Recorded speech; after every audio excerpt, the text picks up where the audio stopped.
శ్రీరామ్. ఈ వీడియోని పూర్తిగా చూడండి, లైక్ చేయండి, షేర్ చేయండి. మీ అభిప్రాయాలు కామెంట్ బాక్స్లో తెలియపరచండి. సబ్స్క్రైబ్ చేసుకోవడం మర్చిపోవద్దు. మీరు ఇచ్చే లైక్ల వలన ఈ వీడియో అనేక మందికి చేరుతుంది కనుక తప్పక మీరు లైక్ చేస్తారని ఆశిస్తున్నాను. పూర్తిగా కోలుకున్న శ్రీ లక్ష్మణ స్వామిని చూసి శ్రీరామచంద్రమూర్తి ఈ విధంగా అంటారు: లక్ష్మణ, నేను రావణుణ్ణి సంహరించి సీతను మరలా పొందినప్పటికీ నీవు లేక ఈ జీవితానికి అర్థమే లేదు అని బాధపడతారు. ఆ మాట విన్న శ్రీ లక్ష్మణుడు, ఓ ప్రియమైన అగ్రజ, మనం ఇంకా దుఃఖించవలసిన అవసరం లేదు.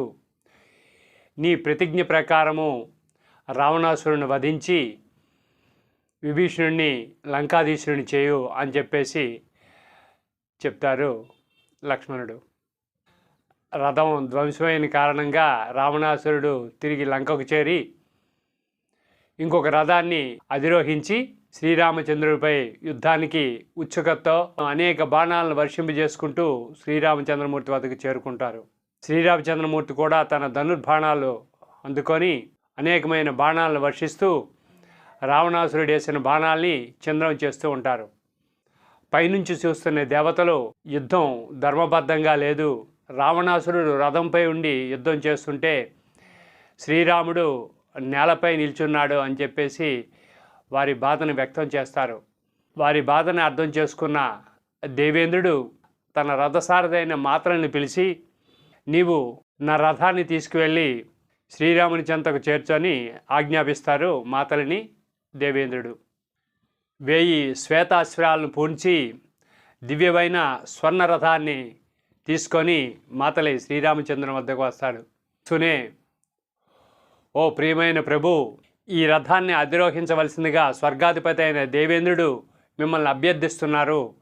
ఈ రథంలో ఇంద్రుని యొక్క ధనస్సు, కవచము, దివ్య అస్త్రాలు, ప్రత్యేకమైన శక్తి కలిగిన శూలము ఉన్నాయి. మీరు దయచేసి ఈ రథాన్ని అధిరోహించండి అని కోరతారు మాతలి. ఇంద్రుని యొక్క రథానికి ప్రదక్షిణ చేసి నమస్కారం చేసి రథాన్ని అధిరోహిస్తారు శ్రీరామచంద్ర ప్రభువు. శ్రీరామచంద్రమూర్తికి రావణాసురుడికి ద్వంద్వయుద్ధం ప్రారంభమవుతుంది. అది ఒళ్ళు గగురు పొడిచేంత భయంకరమైన భీకర యుద్ధం ఉంది. ఒకరిపై ఒకరు శత్రువుని సంహరించాలనే పట్టుదలతో దివ్యాస్త్రాలన్నీ ప్రయోగించుకుంటూ ఉంటారు. కానీ ఒకరి అస్త్రాలను ఒకరు ధ్వంసం చేస్తూ యుద్ధం భీకరంగా సాగుతూ ఉంటుంది. రావణాసురుడు గంధర్వాస్త్రం ప్రయోగిస్తే శ్రీరామచంద్రమూర్తి కూడా ఇంకో శక్తివంతమైన గంధర్వాస్త్రాన్ని ప్రయోగించి ఆ అస్త్రాన్ని నిర్వీర్యం చేస్తాడు. రావణాసురుడు రాక్షసాస్త్రాన్ని ప్రయోగించగా ఆ రాక్షసాస్త్రం నిప్పులు కక్కుకుంటూ దాని నోట్లోంచి అనేక సర్పాలు వస్తూ ఉండగా శ్రీరామచంద్రమూర్తి గరుడాస్త్రాన్ని ప్రయోగిస్తారు. ఆ స్వర్ణ గరుడాస్త్రం అనేక స్వర్ణ గరుడాలని విడిచిపెడుతూ ఆ సర్పాలన్నింటినీ కూడా అది మింగేస్తుంది. ఆ విధంగా ఒకరిపై ఒకరు దివ్యమైన అస్త్రాలు ప్రయోగించుకుంటూ ఉంటారు. రావణాసురుడు 1000 బాణాలు ఒకేసారి వేసి శ్రీరామచంద్రమూర్తి శరీరాన్ని గాయపరుస్తాడు. క్రుద్ధుడైన శ్రీరామచంద్రమూర్తి కూడా రావణుడికి వక్షస్థలంలో ఒక బాణం, నుదురుపై ఒక బాణం, శరీరం అంతటా కొన్ని వేల బాణాలు వేసి గాయపరుస్తారు. ఇద్దరికీ కూడా రక్తం ధారలై కారుతూ ఉంటుంది. ఇద్దరు కూడా వాటిని లెక్క చేయకుండా భీకరంగా పోరాటం సాగిస్తూనే ఉంటారు. రావణాసురుడు క్రోధానికి లోనయ్యి ఒక శక్తివంతమైన శూలాన్ని శ్రీరామచంద్రునిపై ప్రయోగిస్తూ, ఓ రామ, నీ మరణం ఆసన్నమైంది, సిద్ధంగా ఉండంటూ ఆ శూలాన్ని శ్రీరామచంద్రుడిపైకి ప్రయోగిస్తారు. శ్రీరామచంద్రమూర్తి ఆ శూలాన్ని నిలువరించడానికి అనేక బాణాలని సంధించినప్పటికీ కూడా నిష్ప్రయోజనంగా ఉంటుంది. వెంటనే ఇంద్రుని యొక్క శూలాన్ని మంత్రించి విడిచిపెడతారు. ఆ ఇంద్రశూలం వెళ్ళి రావణుడి యొక్క శూలాన్ని ధ్వంసం చేస్తుంది. శ్రీరామచంద్రమూర్తి మహోగ్ర రూపాన్ని దాలుస్తారు. ఆ మహోగ్ర రూపాన్ని చూసిన రావణుడితో సహా రాక్షసులందరూ కూడా భయభ్రాంతులవుతారు. శ్రీరామచంద్రమూర్తి అనేక బాణాలను వర్షింపజేస్తూనే ఉంటాడు ఆ రావణాసురుడి పైన. అదే సమయంలో వానరుడు కూడా రామునికి తోడుగా అనేక శిలను వర్షింపజేస్తారు. ఆ ధాటికి నివ్వెరపోయిన రావణాసురుడు బాణాలని సంధించడానికి కానీ తీయడానికి కానీ వీలు కాక నిశ్చేష్టుడే అచేతనంగా నిలబడిపోతాడు. తన రాజు యొక్క నిస్సహాయతని గమనించిన ఆ రథసారథి వెంటనే యుద్ధరంగం నుంచి చాలా దూరం తీసుకొని పోతాడు. శ్రీరామచంద్రమూర్తి కూడా తన శిబిరానికి వస్తారు. అనేక గాయాలే ఉంటాయి అప్పటికే. ఈ ఘోరమైన యుద్ధాన్ని ఊహించిన అగస్త్య మహర్షి శ్రీరామచంద్రుడు ఇప్పటికే చాలా అలసిపోయి ఉంటాడు, ఆయన శక్తిని ప్రేరేపించాలని చెప్పేసి అగస్త్య మహర్షి వస్తారు. అగస్త్య మహర్షికి ఉచితమైన మర్యాదలు జరుగుతాయి. ఆ మర్యాదలను స్వీకరించిన అగస్త్య మహర్షి శ్రీరామచంద్రమూర్తితో, ఓ రామచంద్ర, సూర్యభగవానుడి యొక్క ఆదిత్య హృదయ ప్రార్థనను నీకు ఉపదేశించడానికి వచ్చాను. దాన్ని నీవు స్వీకరించావంటే నీవు అజేయుడివై విజయాన్ని సాధిస్తావు. నీకు దీర్ఘాయువు, యశస్సు, కీర్తులు కూడా ఈ ఆదిత్య హృదయ పట్టణం వల్ల లభిస్తుంది అని చెప్పి ఆదిత్య హృదయాన్ని శ్రీరామచంద్రమూర్తికి బోధిస్తారు అగస్త్య మహర్షి. ఆ ఆదిత్య హృదయాన్ని స్వీకరించిన పిదప అగస్త్య మహర్షి నిష్క్రమిస్తారు. శ్రీరామచంద్రమూర్తి కూర్చొని ఆచమనం చేసి ఆదిత్య హృదయాన్ని పఠిస్తారు. రావణాసురుని తన సారథి దూరంగా తీసుకెళ్ళిన తర్వాత అక్కడ రావణుడు రథసారథిపై ఆగ్రహాన్ని వ్యక్తం చేస్తారు. మంచి యుద్ధంలో నీవెందుకు తీసుకొచ్చావు ఇంత దూరం, నీవెందుకు యుద్ధాన్ని నుంచి మరలించావని చెప్పేసి గద్దిస్తారు. దానికి రథసారథి చాలా సౌమ్యంగా, ఓ రాజా, మీ అసహాయ స్థితి చూసి ఏమవుతుందో అనే ఆందోళనతో మిమ్మల్ని యుద్ధరంగా నుంచి తప్పించడం జరిగింది, దయచేసి నా అపరాధాన్ని మన్నించండి అని కోరతాడు. దానికి శాంతించిన రావణాసురుడు, నేను తలపెట్టిన కార్యం అయ్యే వరకు నన్ను ఎవరు ఆపలేరు, కనుక నీవు వెంటనే రాముడి వద్దకు తీసుకెళ్ళు అని చెప్పేసి చెప్తారు. ఆ సారథి రథాన్ని రాముని వైపు మరలుస్తారు. శ్రీరామచంద్రుడు కూడా ఆదిత్యోదయం పఠించి సిద్ధంగా ఉంటారు యుద్ధం కోసం. రావణుడు బాణాలని వర్షింపజేస్తుండగా శ్రీరామచంద్రమూర్తి కూడా తన రథాన్ని అధిరోహించి ఎదురు వెళ్ళి ఇద్దరు హోరాహోరీగా పోరాడుతూ ఉంటారు.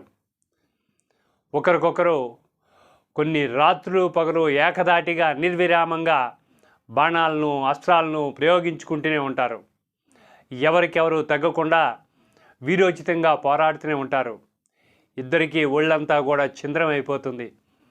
రావణాసురుడు తన 10 తలను ఒక్కొక్కసారి ప్రదర్శిస్తూ ఉంటాడు. అది చూసిన శ్రీరామచంద్రమూర్తి తలను నరికివేయగా ఆ తల పడిన వెంటనే ఇంకో తల ఆ స్థానంలో ఏర్పడుతూ ఉంటుంది.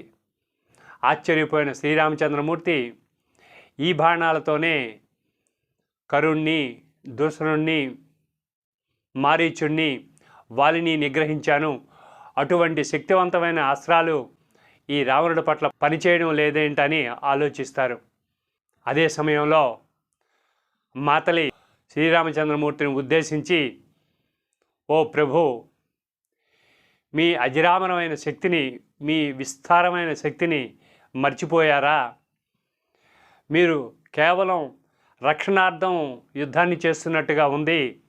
మీ అంతిమ లక్ష్యమైన బ్రహ్మాస్త్రాన్ని ప్రయోగించండి.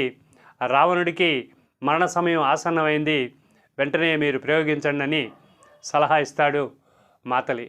సారథి యుద్ధంలో రథసారథి యొక్క ప్రాముఖ్యత చాలా ఉంటుంది. చూశారు కదా, రావణాసురుడు ఎప్పుడైతే నిస్సహాయ స్థితికి వెళ్ళాడో ఆ యొక్క సారథి ఆ విధమైన సహాయం చేశాడు. ఈ పోరాటాన్నంతా తిలకిస్తున్న మాతలి తన రథాన్ని అధిష్ఠించిన మహావీరునికి కావలసిన సలహా ఇచ్చారు. వెంటనే గుర్తించిన శ్రీరామచంద్రమూర్తి దండకారణ్యంలో అగస్త్య మహర్షి ఇచ్చిన బ్రహ్మాస్త్రం గుర్తొస్తుంది. ఆ బ్రహ్మాస్త్రం సాక్షాత్తు బ్రహ్మదేవుడే ఇంద్రుడి కోసం సృష్టించి ఆ దివ్యాస్త్రాన్ని దేవేంద్రుడికి బహుకరించగా ఒక సమయంలో దేవేంద్రుడు అగస్త్య మహర్షికి దాన్ని కానుకగా ఇస్తారు. ఆ మహాబ్రహ్మాస్త్రం అతి శక్తివంతమైంది.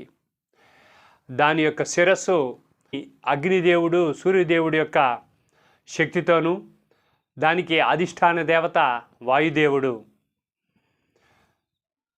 మేరు పర్వతము మందర పర్వతం యొక్క గురుత్వాకర్షణ దాంట్లో చొప్పించి గరుత్మంతుని ఈకలతో ఆ యొక్క బాణాన్ని చివరి భాగంలో ఉంచి ఆకాశ సప్తంతో దాని కాండమును తయారు చేస్తారు. అంతటి గొప్ప అస్త్రం శ్రీరాముని చెంత ఉంటుంది. అగస్త్య మహర్షి కానుకగా అంతిమ లక్ష్యంగా శ్రీరామచంద్రమూర్తి ఆ బ్రహ్మదేవుణ్ణి ప్రార్థించి, బ్రహ్మాస్త్రానికి ప్రార్థించి సముచితమైన మంత్రోచ్చరణతో ఎక్కుపెట్టి రావణాసురుడు వక్షస్థలాన్ని గురిపెట్టి విడిచిపెడతారు. ఇక్కడ ఒక రహస్యం ఉంది. అదేమిటంటే రావణాసురుడి యొక్క ప్రాణాలు తన నాభిలో ఉంటున్నాయి. దానికి కారణం యుద్ధంలో ఎవరు కూడా నాభిని ఛేదించరాదు. అది యుద్ధ నీతి కనుక అక్కడ ప్రాణాల్ని భద్రపరిచారు రావణాసురుడు. అందువలనే శిరస్సును ఖండించినప్పటికి కూడా మళ్ళీ ఇంకో శిరస్సు వచ్చి ఆయన జీవిస్తూనే ఉన్నారు. కానీ శ్రీరామచంద్ర ప్రభు ధర్మమూర్తి కనుక దాన్ని తెలిసినప్పటికి కూడా ఆయన వక్షస్థలాన్నే గురిపెట్టారే తప్ప తన నాభి వైపు దృష్టిని సారించలేదు. అయినప్పటికీ ఆ అస్త్రం యొక్క గొప్పతనం, ఆ అస్త్రానికి మేరు పర్వతము మందర పర్వతం యొక్క గురుత్వాకర్షణ వల్ల అతి భారంగా తయారవుతుంది. ఆ భారం వల్ల కాండంకి ఆకాశతత్వం వల్ల కాండం తేలికవుతుంది. గరుత్మంతుని ఈకల కారణంగా అది పైకి తేలి ఉంటుంది. వాయుదేవుని ఆధిపత్యంలో ఆ అస్త్రం నేరుగా వెళ్ళి రావణాసురుడి నాభిలోకి ప్రవేశిస్తుంది చీల్చుకుంటూ. వెంటనే దశకంఠుడు నేల కూలిపోతాడు. దేవతలందరూ కూడా హర్షధ్వానాలతో జయజయలు పలుకుతూ పుష్పవర్షాన్ని కురిపిస్తారు శ్రీరామచంద్రుడి పైన. శ్రీ లక్ష్మణుడు, సుగ్రీవుడు, అంగదుడు, విభీషణుడు వచ్చి శ్రీరామచంద్రమూర్తికి పాదాభివందనం చేస్తారు. వానరులంతా కూడా ఆనంద కోలాహలంతో జయ జయధ్వనాలు పలుకుతూ పారిపోతున్న రాక్షసులను వెంటబెట్టి తరిమి కొడతారు. మన మహర్షులు మానవుడి శ్రేయస్సు కోసం ఎంతగా వాళ్ళు కృషి చేశారనేది మనం ఈ రామకథలో అనేక సందర్భాల్లో తెలుసుకున్నాం. అలాగే అగస్త్య మహర్షి శ్రీరామచంద్రుడు ప్రభు సాక్షాత్తు శ్రీమన్నారాయణుడు అయినప్పటికీ కూడా కేవల మానవుడిగా ఉన్న కారణంగా ఆ మానవుడిని ఉద్ధరించడం కోసం ఆదిత్య హృదయం అనే మహాస్తోత్రాన్ని శ్రీరామచంద్ర ప్రభువుకి ప్రసాదిస్తారు అగస్త్య మహర్షి. అది శ్రీరామచంద్ర ప్రభు ద్వారా మన అందరికీ కూడా అది ప్రసాదించారు అగస్త్య మహర్షి.